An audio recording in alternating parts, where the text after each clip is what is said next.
Hallo aus der Mitte Schleswig-Holsteins. Ich bin Annalena Duberschütz und diesen Monat zeigen wir dir beim Demo-Doppel Ideen mit der Produktreihe Käffchen. Für heute haben Angela von der Stempelfamilie und ich uns für das Thema Verpackung entschieden. Und bei mir gibt es diese Box, die oben geschlossen ist, aber wenn man hier zieht, zack, geht sie nach innen auf und man kann sie befüllen.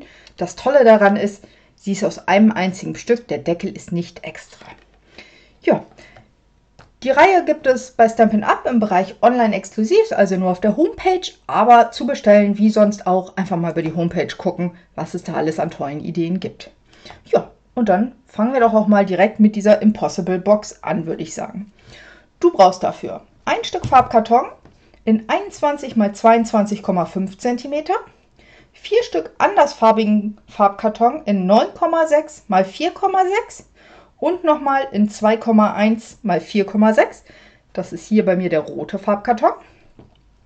Und 4 Stück Designerpapier in 9,2 x 4,2 und für das obere Stück 4 Stück in 1,7 x 4,2. Wenn du, so wie ich hier, das Muster durchgehend machen möchtest, bei dem hier hat sich das angeboten, muss dein Designerstück, dein Designerpapier in der Größe 10,9 in der Höhe sein und 16,8 breit. Also 10,9 in der Höhe und 16,8 breit. Dann kann man das nämlich hier oben den Streifen schneiden und in 4 Teile und der untere Teil. Und dann hat man wirklich ein durchgehendes Muster bis auf der Naht, wo das aufprallt. Für den Anhänger hier habe ich die neuen Tags genutzt. Die sind auch online exklusiv, ebenso dieser Spruch, ich meine, das heißt Wünsche und Worte. Ziemlich schön, ziemlich Schriftzug, finde ich total hübsch. Ja, und das Band habe ich hier, diese Basics genommen. Die kann man wirklich für alles einfach verwenden. Finde ich richtig gut. So, dann machen wir uns mal ein bisschen Platz. Heute habe ich mich mal für Jade entschieden. Da arbeite ich eigentlich gar nicht so häufig mit. Eigentlich nie, fast nie. Aber ich fand, hierzu passt das wirklich schön. So, und ich finde die Verpackung wirklich niedlich, weil man sieht so, und dann zack, kann man sie hochziehen. So, wir machen uns mal Platz. Praktischerweise ist unser Farbkarton A4 eine Seite ja schon 21. Das heißt, wir schneiden ihn nochmal auf 22,5 cm.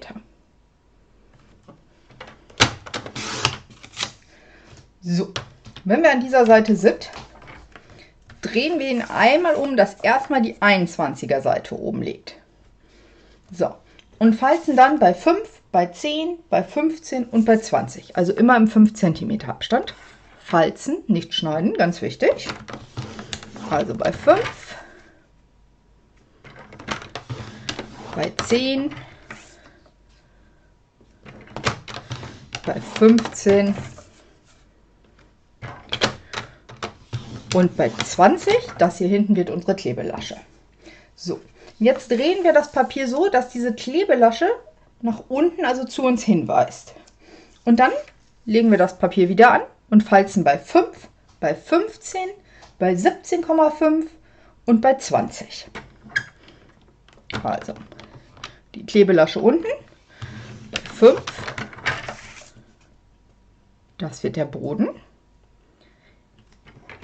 Bei 15, das ist die Schachtel an sich. Und jetzt kommt der Mechanismus. Bei 17,5 und bei 20. So, dann drehen wir uns das wieder einmal um. Das Schneidebrett kann weg. Und ich schneide mir jetzt erstmal die Linien ein, damit ich weiß, was alles bleibt und was geht.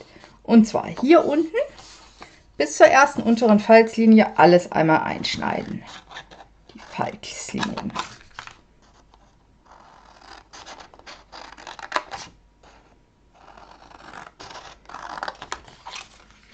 So, und dieses kleine Stück hier hinten von der Klebelasche kann auch so angeschrägt direkt raus.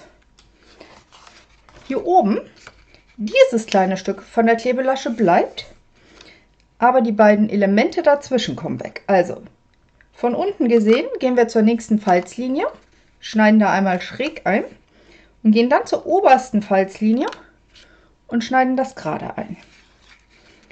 So, ich klicke mir das jetzt einmal beiseite, dann kann ich hier nämlich das Stück besser rausschneiden. So. Damit habe ich schon mal den ersten Teil geschnitten. Jetzt brauchen wir aber noch diesen Mechanismus. Du siehst hier, da ist was eingeschnitten, das kommt jetzt. Dafür die zweite Falzlinie von oben nach hinten knicken oder nach vorne, das ist eigentlich egal. Einmal kräftig falzen. Dann nehme ich jetzt mein Schneidebrett wieder zur Hilfe und setze mir Markierungen. Und zwar, entweder nimmst du das Falzelement und setzt hier oben Markierung, oder ich mache das einfach, ich setze mir mit dem Bleistift eine Markierung. Ich lege mein Papier hier, Klebekante ist wieder rechts, mein Papier bei 2,5 an und mache mir hier oben einfach nur eine klitzekleine Markierung. Dann bei 7,5, bei 12,5 und nochmal bei 17,5. Das heißt, man geht genauso in den 5 cm Schritten, aber immer versetzt, dass es auf der Hälfte zwischen zwei Falzlinien ist. So, und dadurch, dass ich es jetzt umgeknickt habe, kann ich Dreiecke rausschneiden, und zwar in einem Stück. So, das sieht man gleich besser. Ich nehme also hier meine Markierung und schneide bis zu der Falzlinie. Das ist die, wo es hier anfängt. So. Wenn du dir da nicht ganz sicher bist, kannst du dir das auch vorher mit dem Bleistift einzeichnen.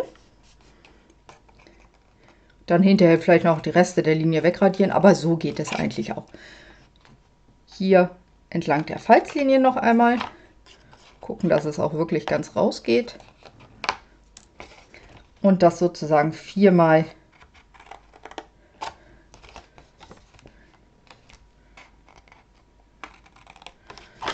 eingeschnitten.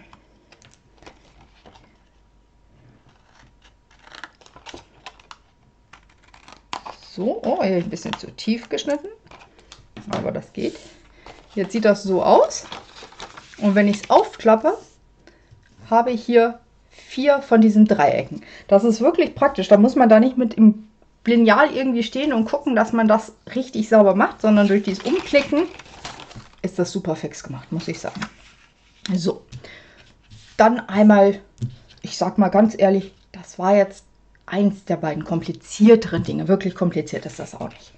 So, jetzt einmal alle Falzlinien nachfalzen. Ich mache also erstmal die Hochkantlinie. Das ist einmal hier unten der Mittelteil, und hier oben ist jetzt ja geschnitten das obere Element noch.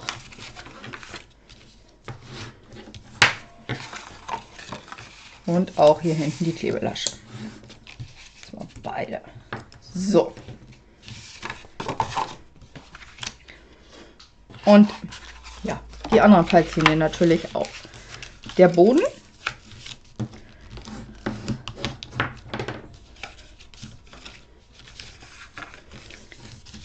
Das Element nach innen. Das ist die erste von den 3 schmaleren Falzlinien, wo das Dreieck anfängt. Die nächste habe ich jetzt schon einmal nach innen. Die mache ich jetzt nochmal in die Gegenrichtung, damit das auch schön geschmeidig hin und her sich faltet. Und jetzt muss ich selbst wieder überlegen. So habe ich es vor mir liegen, meine Klebekante rechts. Also klicke ich die obere Falzlinie zu mir nach vorne. So, dazu sage ich gleich noch was. Jetzt erstmal bekleben, solange es noch schön flach liegt. Und zwar Farbkarton in 9,6 x 4,6 mit dem Designerpapier in 9,2 x 4,2, also jeweils rundrum 2 mm Abstand. So.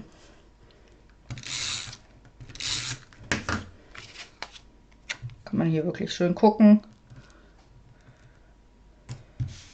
Vielleicht nicht ganz so krumm wie ich. Ich habe hier meine schon vorbereitet und dann einmal auf die 4 großen Felder draufgeklebt. So, ja, also ich finde das Set total schön und auch das Designerpapier. Ich habe mich da sehr gefreut, als das erschienen ist. Und ich habe da auch echt schon viel mitgemacht. Das hat wirklich tolle Sprüche dabei. Kaffee fragt nicht, Kaffee versteht. Ist ja super, finde ich. Also, du, ich, Käffchen, so als Einladung mal. Danke fürs Aufbauen und das hat wirklich schöne Elemente dabei. Das ganze Set stelle ich auch schon in einem Video vor. Das habe ich schon gedreht. Das kannst du dir hier angucken. Ich verlinke es aber auch nochmal in der Beschreibung. So, ach ja, hier. Die kleinen Elemente machen wir gleich. Wir kleben erstmal die großen auf. So, wenn du jetzt ein durchgehendes Muster hast, solltest du jetzt darauf achten, dass das dann auch wirklich in der richtigen Reihenfolge ist. Mir war das hier bei den Kaffeebohnen nicht so wichtig. Deshalb habe ich die jetzt einfach so nicht beim Aufkleben drauf geachtet, wann welches Element davon kommt. Aber es gibt ja auch so schönes Designerpapier mit Landschaften, sage ich mal. Das wird auch sehr schön aussehen. Da könnte man vielleicht eine Seite freilassen, um dann einfach nur einen Spruch aufzustempeln. Und dann nur auf 3 Seiten das Designerpapier ist auch bestimmt sehr schön. So.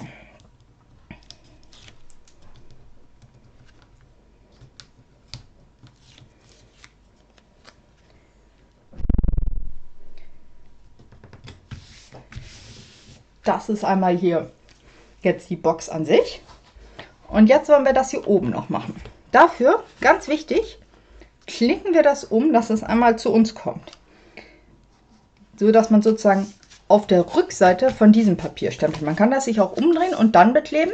Muss aber dran denken, falls man ein Muster hat, was irgendwie auf dem Kopf steht, dann, dass das richtig um ist. Deshalb mache ich das jetzt hier einmal. Wenn man das nicht macht und das Designerpapier auf derselben Seite aufklebt, passiert nämlich das hier. Es ist nicht umgeklappt und der Mechanismus ist zu sehen. Finde ich jetzt nicht ganz so schlimm, aber ist nicht Sinn und Zweck der Impossible Box. So. Wo ist mein Klebeband?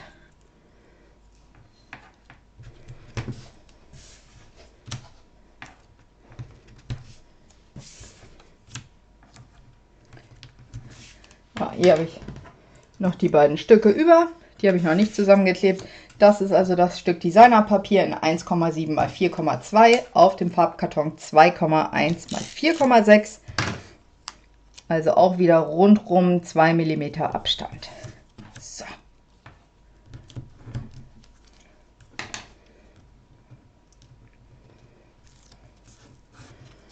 Wie gesagt, hier einmal umgeknickt. Und dann kommen die Stücke hier oben drauf.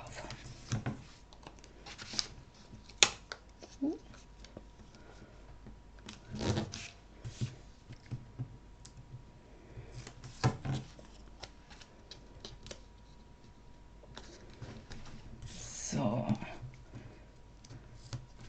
Damit ist die Grundverzierung der Box dann auch schon fertig.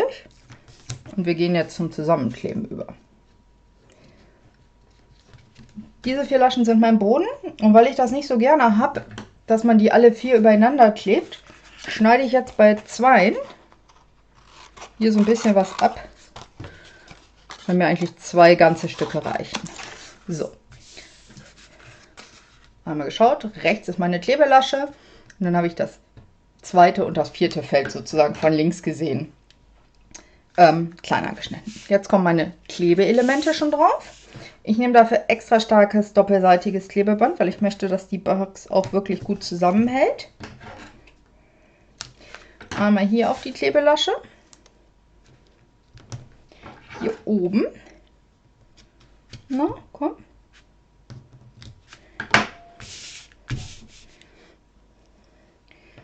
Dann auf dieses Stück.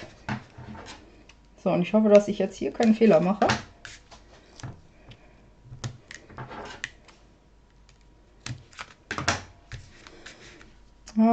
Und auf dieses Stück auf die Rückseite. Ja.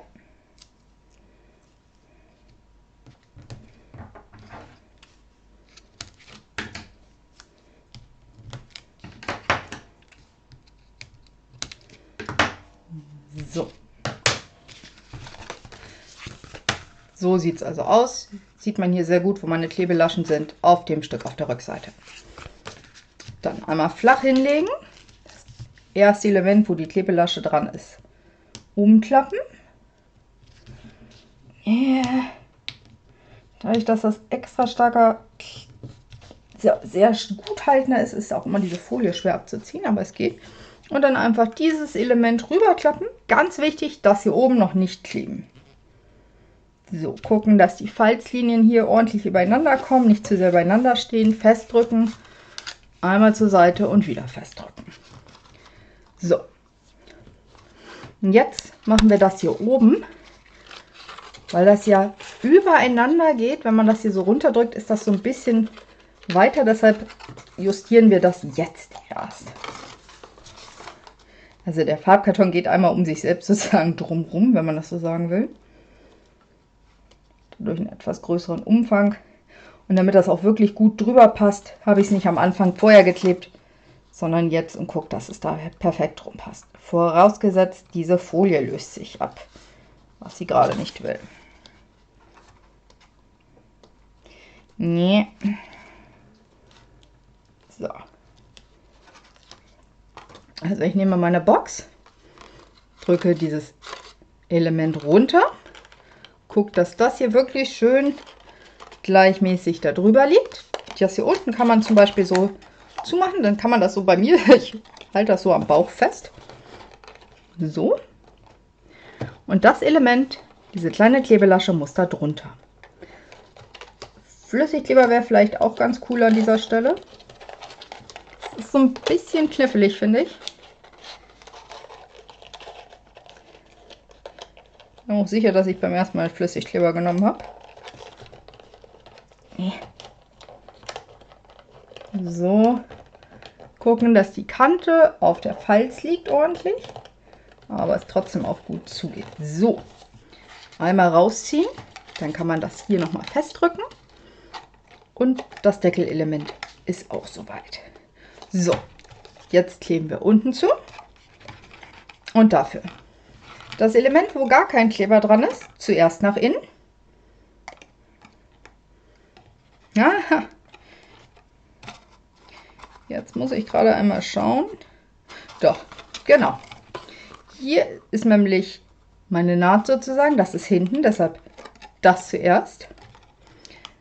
Diese beiden Elemente wollte ich eigentlich hier aufkleben, aber das hole ich jetzt nochmal schnell nach.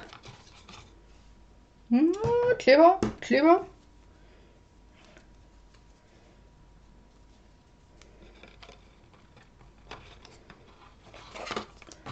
Oder nehme ich jetzt auch nicht so ganz starken Kleber. Das muss an dieser Stelle auch nicht sein. So, einfach, dass das ein bisschen hält hier unten. So, das eine Element drüber geklappt. Schön gucken, dass das gerade übereinander ist.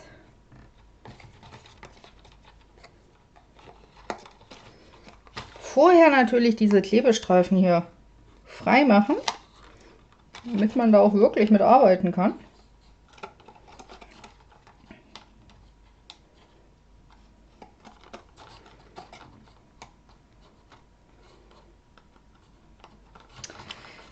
Heute haben der Kleber und ich das aber wirklich. So. Also, stellen. Erste Seite drüber, zweite Seite drüber. Festhalten und dann sozusagen das Abschlusselement auch noch festkleben. Ja, komm. So, gucken, dass die Falzkanten und Schnitte alle gut aufeinander sind. Nicht so wie hier, da muss ich jetzt hier so ein bisschen nachjustieren. So, einmal ordentlich drücken. Wenn das nicht reicht, gehe ich immer hier nochmal mit meinem Falzbein rein. So, und drücke das nochmal gegen. Und dann passt das schon. So, die steht jetzt hier so ein bisschen hoch. Ich habe festgestellt, wenn man die so über eine Ecke so ein bisschen drüber schiebt, dann hält die auch. Ja, das ist die Box an sich. Jetzt verziehe ich die noch. Dafür habe ich mir einmal aus dem Stempelset hier diese Kaffeetasse gestempelt, ausgestanzt und mit Kaffee versehen. Also das ist dieses und dieses Element. Und dann habe ich noch einen zum Geburtstag. Das habe ich aus dem Set U-Bahn-Abenteuer. Oh, heute ist nicht mein Tag. U-Boot-Abenteuer. Wird Zeit, dass das Video zu Ende ist, ganz ehrlich. Aber wir sind ja zum Glück am Schluss. So. Das klebe ich hier einmal quer drüber. Und das klebe ich jetzt einmal mit der Menschelnitz da drauf. Koloriert habe ich das Ganze mit dem Blends. Zum einen Pekanuss. Und gestempelt hatte ich sie auch in Jade, wie auch den Spruch. So, jetzt gucke ich, wo ist meine vordere Seite. Das ist mal hier mein letztes umgeschlagenes Element. Das ist vorne. Kommt hier zum Geburtstag drauf. Und dann mache ich noch ein bisschen Band drumherum. Hier möchte ich meine Schleife haben. Dann wickle ich mir das hier so zweimal drum. Lang genug ist es. Und mache mir hier vorne eine Schleife dran. Da kann man jetzt auch zum Beispiel, könnte man eine Tasse dranhängen, wenn man wollte. Ich dachte mir, die hängt dann zu schief, dann läuft der Kaffee raus. Das machen wir mal nicht. So. Ja. Das ist meine Impossible Box. Ja, ich hoffe, dir hat die Anleitung gefallen und du bastelst das nach. Lass mir gerne einen Daumen hoch, wenn es dir gefallen hat. Und abonniere meinen Kanal, wenn du ihn noch nicht hast. Im Anschluss verlinke ich dir jetzt das Video von Angela. Und dann sehen wir uns beim nächsten Mal. Deine Annalena. Tschüss.